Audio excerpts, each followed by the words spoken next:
The P-51 Mustang. By the time it dominated the skies of World War II, it had already captured the imaginations of every pilot who laid eyes on it. But before it became a legend, the Mustang was just another prototype in a crowded world of experimental fighters, all vying to prove themselves in the chaos of global war. American pilots had flown the P-38 Lightning, the P-47 Thunderbolt, and countless other aircraft by the time the Mustang first arrived in Europe. Yet when they first glimpsed its sleek, elongated body, bubble canopy, and unmistakable nose, the reactions ranged from cautious curiosity to outright disbelief. Lieutenant James "Jimmy" Carlson recalled his first sighting. "I thought, this thing looks too good to be true, there's no way it can survive in combat." Another pilot, Lieutenant Robert Mason, said, "I've seen fast planes, I've seen agile planes, but nothing like this. It's like it's alive up there." The Mustang wasn't just another fighter. It was designed with precision to tackle the biggest problem American pilots faced in Europe.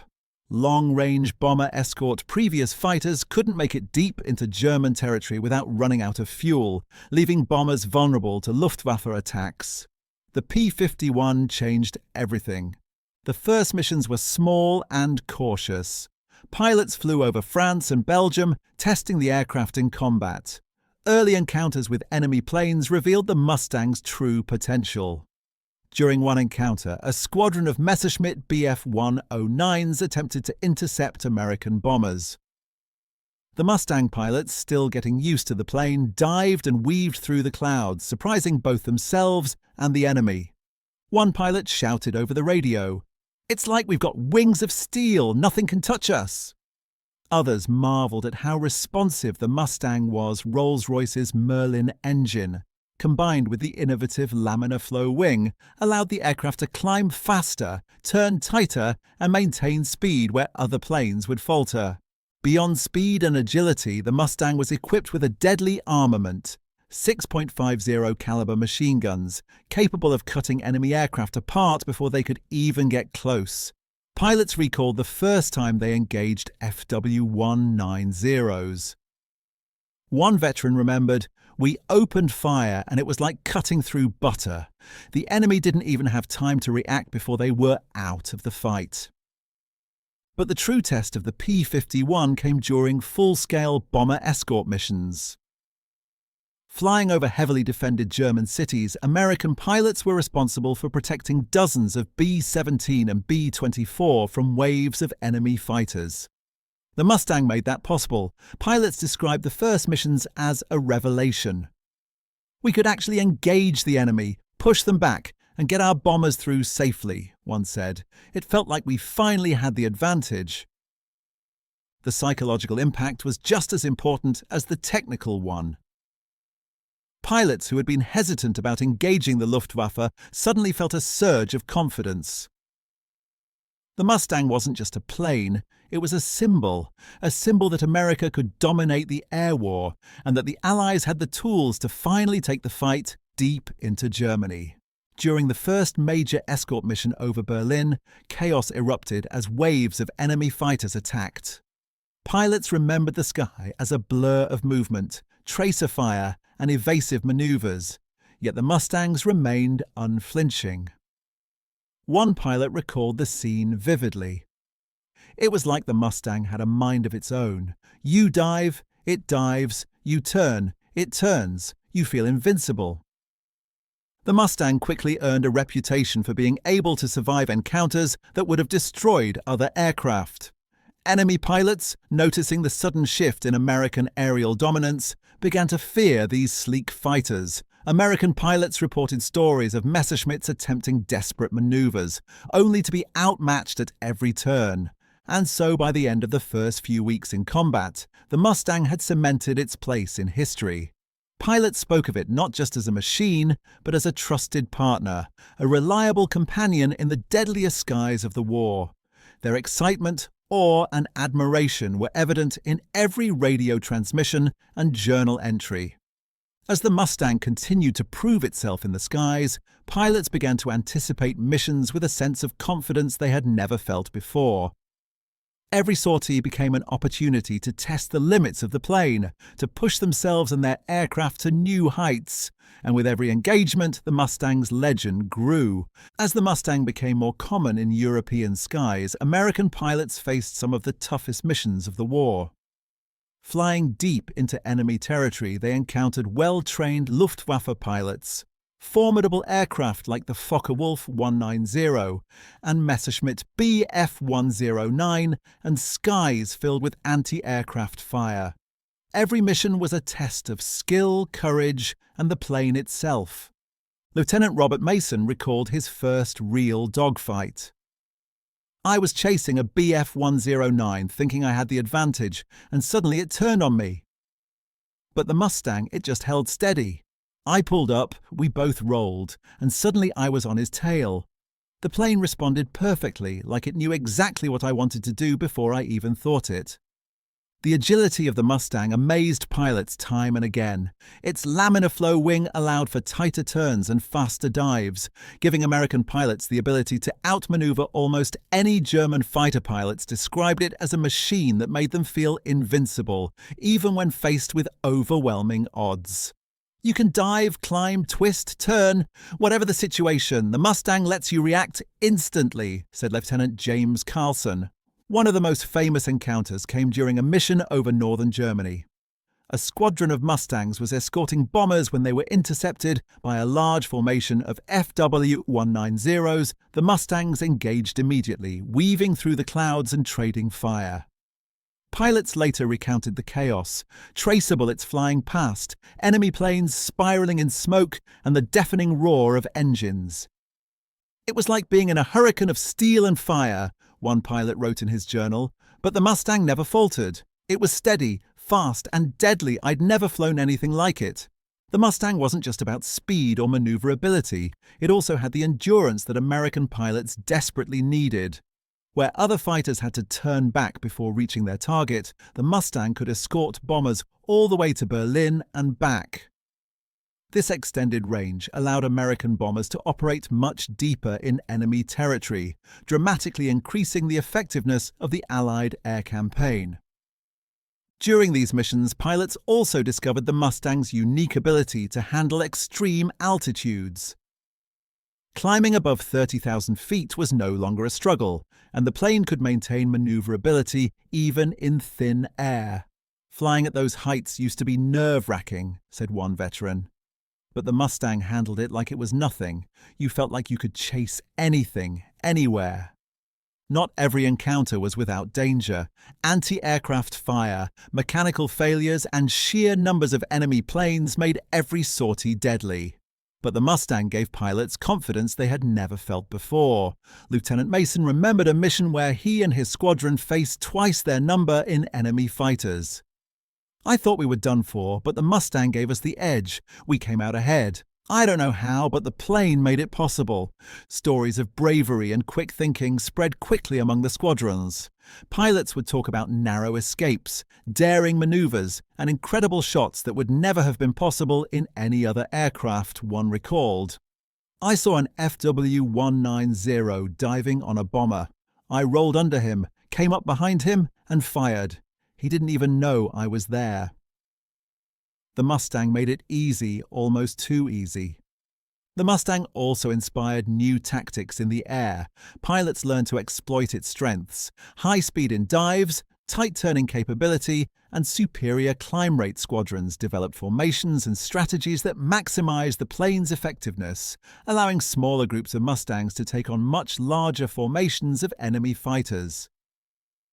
Despite the intensity of combat, pilots couldn't help but marvel at their aircraft. "You start a mission nervous, thinking about flak, enemy fighters, all the danger," one wrote. But once you're in the cockpit, flying the Mustang, it feels almost like freedom. The plane gives you confidence, even in the worst situations. By the end of 1944, the Mustang had transformed the air war over Europe. It wasn't just a tool for victory, it was a psychological weapon. Enemy pilots feared encountering it, bomber crews felt safer under its protection, and American pilots had newfound confidence that they could engage and survive against the Luftwaffe. And as the Mustang continued to prove itself in countless missions, pilots began sharing stories that would become legendary. Tales of daring chases, miraculous escapes, and overwhelming victories filled the barracks, inspiring new pilots arriving from the United States. Every encounter added to the mystique and legend of the P-51 Mustang. The Mustang had become more than a machine. It was a partner, a protector, and for many pilots, the reason they could return home alive. And as missions continued and the war moved closer to Germany itself, the American pilots knew one thing. In the skies above Europe, the Mustang was unstoppable. By early 1945, the P-51 Mustang had become the backbone of the Allied air campaign over Europe.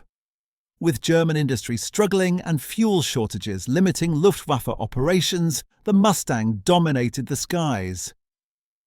But what truly set it apart were the daring missions and the stories of American pilots pushing the aircraft to its limits. One area where the Mustang excelled was high-altitude escort. American bombers flying over Germany often reached 30,000 feet or more to avoid flak and intercepting fighters. At these altitudes, many aircraft struggled to maintain performance, but the Mustang thrived. Its Merlin engine allowed pilots to chase enemy aircraft into thin air. With confidence, Lieutenant John Bennett remembered one mission near Hamburg. "We climbed past everything. The Messerschmitts thought they could hide, but the Mustang just kept climbing. We had the altitude advantage, and we knew it."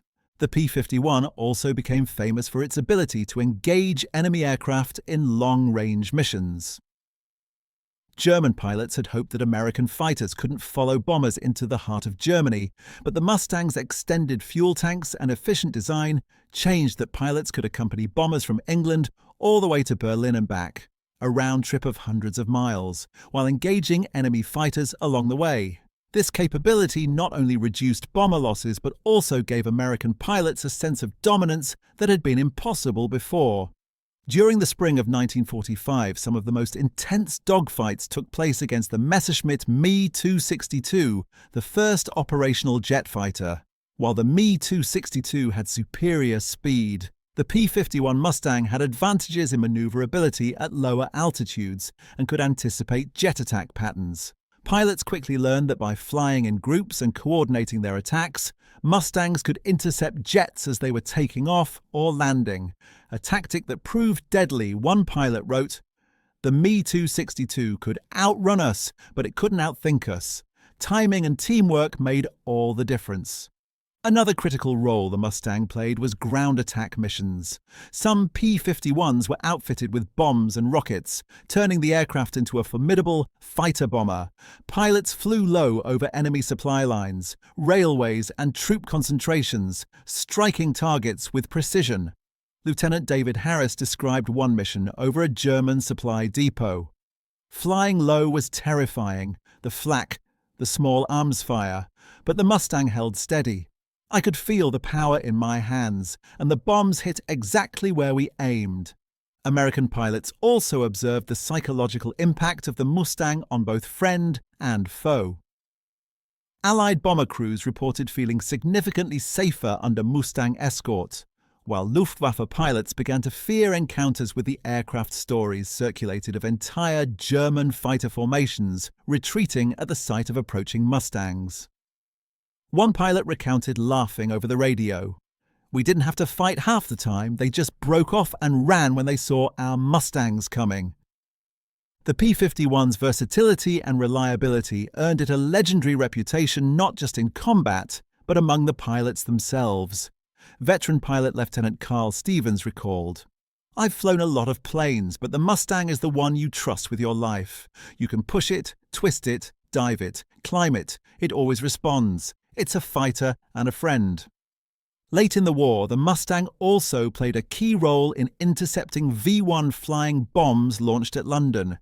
Pilots would dive at incredible speeds to knock the V-1s out of the sky, sometimes using the aircraft's wingtips to tip the bombs off course. These missions were extremely dangerous, yet pilots described the thrill and precision required to stop Germany's secret weapons. "One wrong move and you're gone," one pilot noted. But in a Mustang, you felt like you could handle it.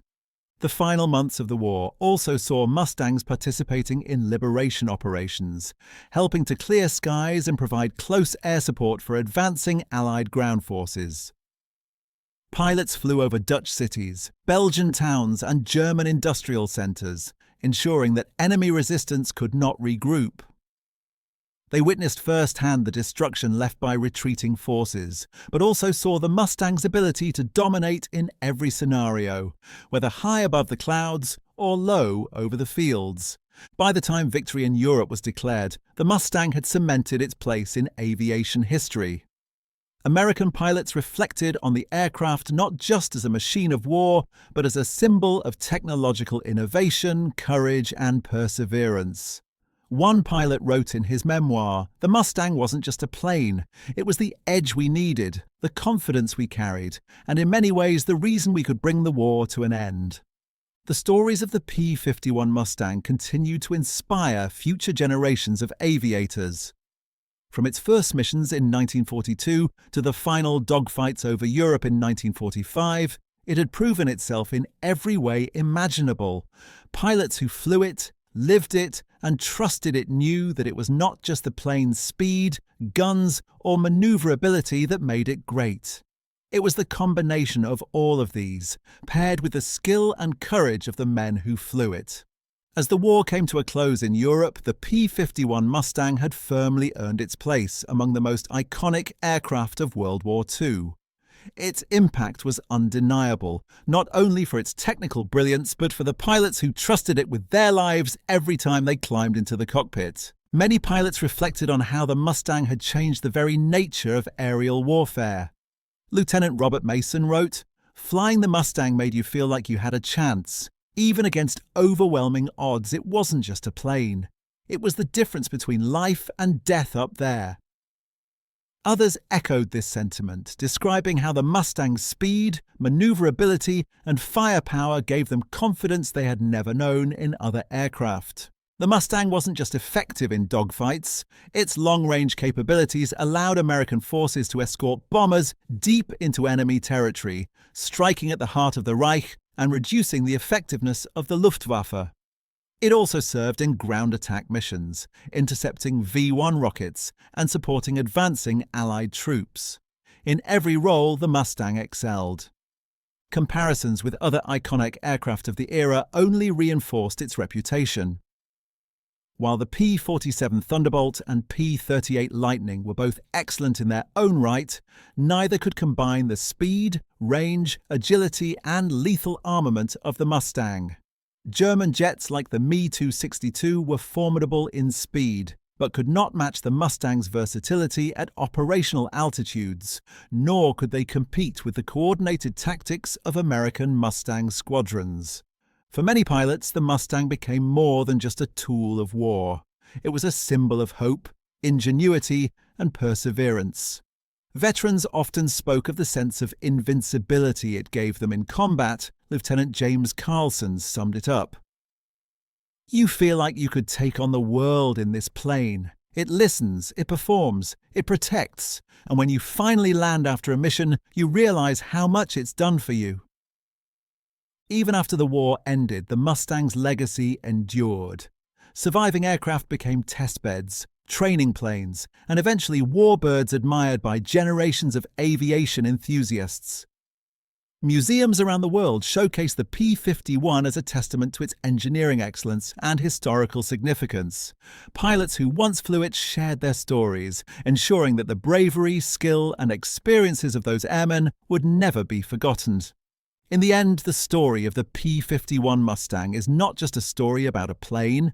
It's a story about the men who flew it, the missions it accomplished, and the critical role it played in turning the tide of the war. It is a story of courage, technology, and the unbreakable spirit of those who risked everything in the skies over Europe.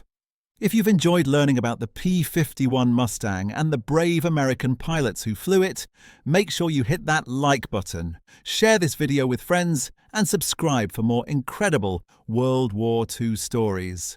Don't forget to comment below and let us know which aircraft or battle you'd like us to cover next. Your support helps us bring more history to life and keeps these amazing stories alive for future generations. Thanks for watching, and we'll see you in the next video.